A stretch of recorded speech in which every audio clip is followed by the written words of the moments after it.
I'm just sitting here and I'm like, we just saw this here with Christine Brennan. Christine Brennan, obviously a journalist, nearly 3 days after allegations of racist comments in the Sky Fever game, I'm being told the WNBA has no timeline for completion of its investigation. The basketball world is exploding with shocking revelations. A credible sports journalist just blew the lid off what appears to be a coordinated campaign against Caitlin Clark within the WNBA. Top league officials are scrambling as internal communications leak showing deliberate attempts to undermine the sophomore superstar. Buckle up for the truth. Has the WNBA's obsession with controlling Clark's narrative become their biggest mistake yet? If yes, then comment "we need new referees" in the comments. Like, are they like my only logic is that they are hoping that something bad happens during this game tonight, so that they can say, well, look, this has happened. This is when we were reporting this whole fan base and something happened tonight.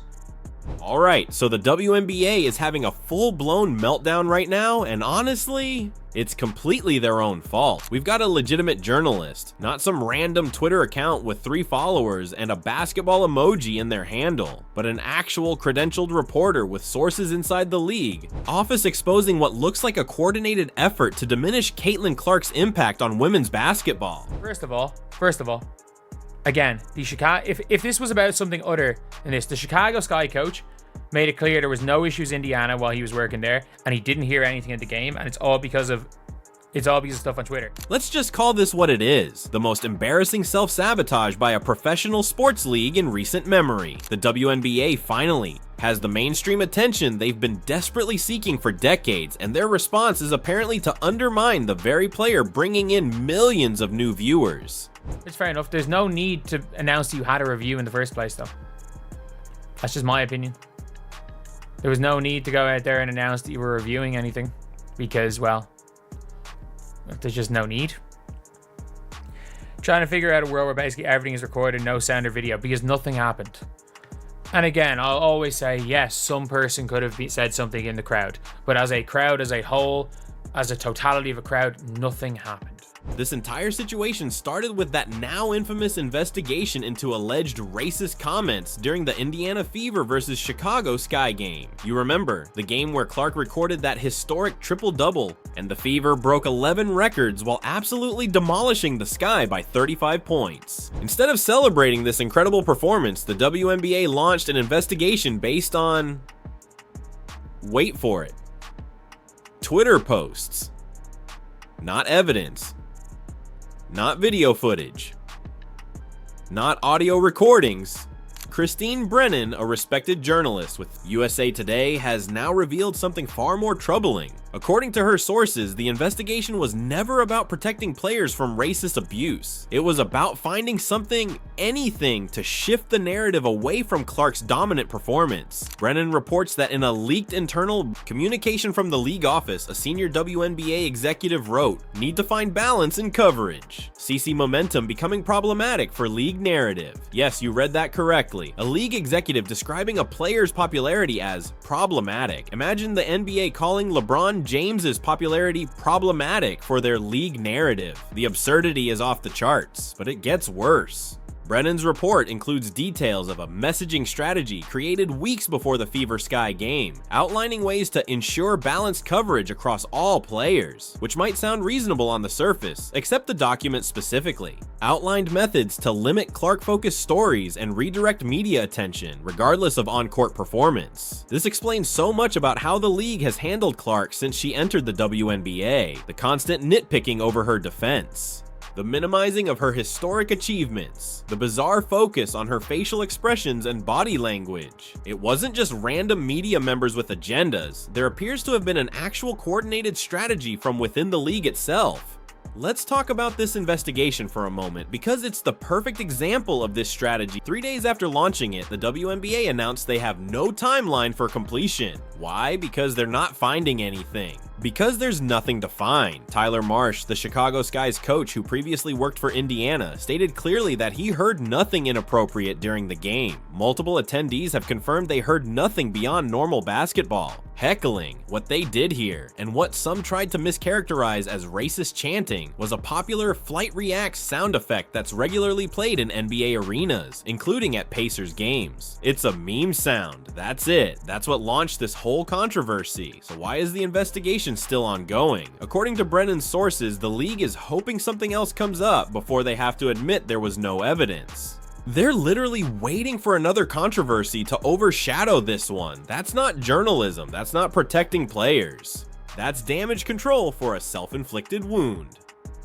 One WNBA insider told Brennan they're trying to figure out how, in a world where basically everything is recorded, no sound or video of these alleged comments exists because nothing happened. Yet the damage has already been done. The mere existence of this investigation has cast a shadow over Indiana's fan base and created a narrative that exists solely on social media, not in reality. As the saying goes, it doesn't matter about the quality of the evidence, only the seriousness of the claim. By launching this investigation based on unsubstantiated Twitter posts, the WNBA legitimized accusations that have no factual basis. They effectively threw an entire fan base under the bus to shift attention away from Clark's historic performance. WNBA staffers expressing concern about the direction the league is taking. One staffer said, "There's internal panic about Clark's popularity, creating a situation where casual fans only care about one player. Instead of leveraging that to grow the whole league, there's this weird resentment and active effort to minimize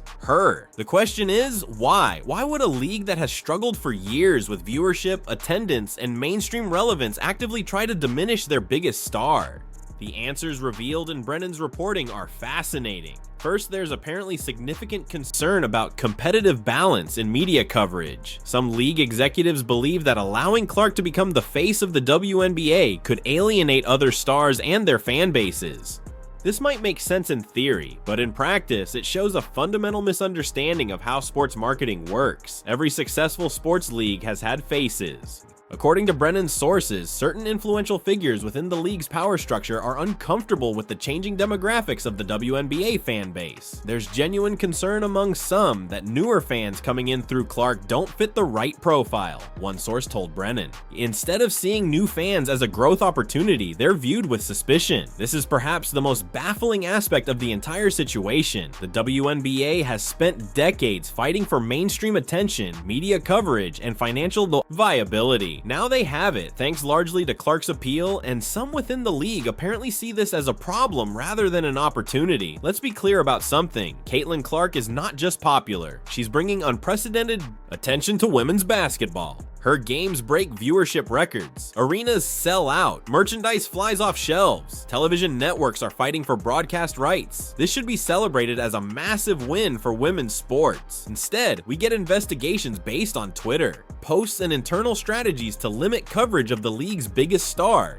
It's organizational malpractice at the highest level. Brennan's report includes examples of how this anti-Clark agenda has manifested throughout her young career. When she broke the NCAA scoring record, internal WNBA communications suggested emphasizing that she played more games than previous record holders, diminishing her achievement rather than celebrating it. When draft viewership skyrocketed because of her, the messaging focused on overall draft class strength rather than acknowledging her impact. Even more telling, when Clark recorded her first WNBA triple-double last season, becoming the fastest rookie ever to achieve this milestone, the league's official social media initially highlighted a completely different statistical achievement from another player in the same game. Only after backlash did they properly acknowledge Clark's historic performance. What's particularly damning in Brennan's reporting is the revelation that this isn't just about social media or public relations. It extends to officiating as well. According to multiple sources, there have been discussions about managing Clark's impact on games through officiating approaches. One former referee told Brennan, "I've never seen anything like it. There are usually conversations about how to officiate certain players. Stars usually get certain calls. Rookies don't get respect yet. That's normal." but I've never heard of a strategy to specifically limit one player's effectiveness or appeal through officiating. This might explain why Clark has received such inconsistent officiating in her WNBA career so far. Despite being the most fouled player in college basketball, she suddenly doesn't get those same calls as a pro. The physicality allowed against her seems different from what other guards experience. Of course, the WNBA has denied all of these allegations. Their official statement calls Brennan's reporting baseless and without merit, but notably they haven't addressed any of the specific claims or explained why they launched an investigation, based solely on social media posts without any corroborating evidence. The reaction from basketball fans has been swift and overwhelming. Across platforms, people are expressing frustration with how the WNBA has handled these situations. Many point out the double standard between how online abuse towards certain players is ignored, while unverified in-arena allegations get immediate attention. Others note that this is part of a pattern of the WNBA seemingly uncomfortable with its own success. Every time viewership rises, every time new fans engage with the league, there seems to be an effort to create controversy rather than celebrate growth. Perhaps the most frustrating aspect of this entire situation is how it overshadows the actual basketball being played. The WNBA product has never been better. The talent level is at an all-time high. The game has evolved to feature more three-point shooting, faster pace, and higher scoring. Rookies are entering the league more prepared than ever before. Veterans are extending their careers with improved training and nutrition. And at the center of this renaissance is Caitlin Clark, whose game has evolved dramatically from her rookie season. She's addressed criticisms of her defense, improved her efficiency, and continued to make history with her unique blend of scoring and playmaking. Her sophomore campaign has been nothing short of spectacular, yet instead of celebrating these achievements, the league seems determined to find ways to minimize them. Instead of using Clark's popularity to elevate the entire WNBA, there appears to be an active effort to restrict her impact. This approach isn't just bad for Clark, it's bad for all WNBA players. Rising tides lift all boats. When more people watch games because of Clark, they also discover players like Aja Wilson, Brianna Stewart, Sabrina Ionescu, Angel Reese, Kelsey Plum, and dozens of other incredible athletes. These new fans don't just watch Indiana Fever games, they become fans of women's basketball. The metrics support this. Viewership is up across all WNBA broadcasts, not just Fever games. Social media engagement has increased for all teams. Merchandise sales are up league-wide. Clark's popularity isn't taking anything away from other players, it's adding value to the entire ecosystem. Why is there such resistance? Brennan's reporting suggests it might be about control. For years, the WNBA operated in a relatively small bubble. Media coverage was limited, fans were dedicated but few in number, and the league could largely control its own narrative. Clark has disrupted that dynamic, bringing mainstream attention that can't be controlled or directed. Some within the league apparently preferred the smaller, more controlled environment of the past. They were comfortable with gradual growth and maintaining the status quo. Clark represents explosive, unpredictable growth, the kind that changes power dynamics and challenges existing hierarchies. This is a tale as old as time in business. Established interests often resist disruptive change, even when that change brings obvious benefits. Think of how the music industry initially fought against streaming, or how traditional taxi companies resisted ride-sharing apps. Change is scary, especially when it threatens existing power structures. But those who resist inevitable change usually end up on the wrong side of history. The WNBA has a golden opportunity right now. Ride the wave of unprecedented attention, welcome new fans with open arms, and grow the league to heights it's never seen before. Instead, if Brennan's reporting is accurate, some within the league are actively working against this growth. The irony is painful. For years, the WNBA has fought for more media coverage, more fans, more financial support. Now they have it, and some within the league seem determined to sabotage their own success because it's not happening exactly how they envisioned. Clark herself has handled this situation with remarkable grace. When asked about the investigation and the constant scrutiny she faces, she simply said, "I'm just focused on basketball. All I can control is how I play and how I treat people. Everything else is just noise." That level of maturity and focus is impressive for any athlete, let alone a 23-year-old in just her second professional season. Her teammates have been equally supportive.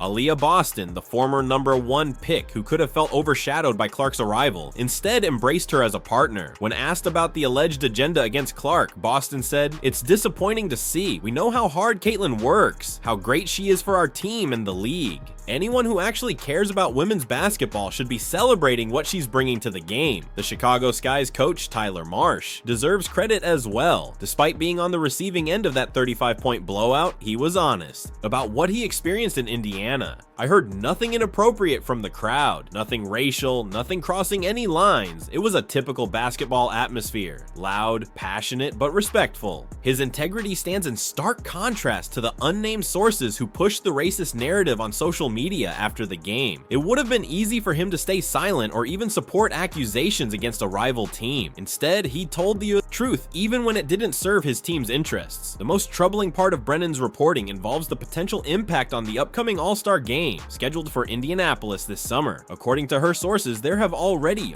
been discussions about potentially moving the event based on the unverified allegations from the Fever Sky game.